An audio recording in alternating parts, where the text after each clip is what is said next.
ताजा ग्राम पंचायत डोंगी तराई ले भैंसा मुड़ा के बीच सड़क निर्माण हुआ थे। आरोप है कि ठेकेदार हर नवा सड़क निर्माण में लापरवाही करत है, जिहा गड्ढा खोद के छोड़ दिए गए, जेमा गड्ढा में गिरे ले युवक के मौत हो गई और ठेकेदार के लापरवाही के चलत एक व्यक्ति ला अपन जान से हाथ धोले पड़ी। परिवार वाला मन के कहना है लापरवाह ठेकेदार ला गिरफ्तार करे जाए।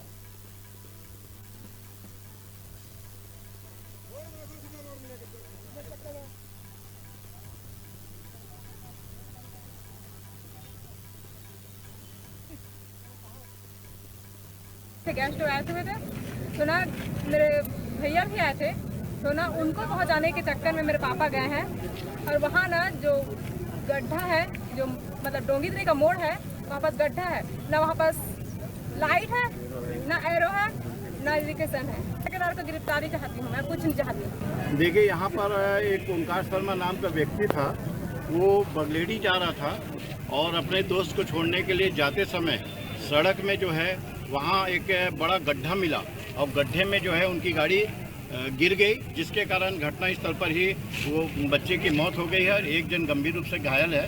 मेरा एक सड़क बनाती है, लेकिन सड़क बनाते समय संबंधित ठेकेदार और संबंधित अधिकारी जिनका दायित्व रहता है, कम से कम नियमों का पालन करना चाहिए। इतना बड़ा गड्ढा बना दिया गया है, वहाँ पर ना तो इंडिकेशन दिया गया है, ना सर्विस रोड दिया गया है और ना ही किसी प्रकार के व्यापक प्रबंध किए गए हैं। बल्लू शर्मा जी हैं, कल मोटरसाइकिल से यहाँ रहते तो सड़क में गड्ढा है और अस्पताल है, तो हमारा कायम हुआ है, पंचनामा कर लिया है, नियम कराने के बाद उसमें जो भी डॉक्टर दिया रिपोर्ट देंगे। अब बेरा है छोटकन ब्रेक ले है कि आप मन दिखत रहो आप मन के अपन चैनल न्यूज़ 36 छत्तीसगढ़ की आवाज़।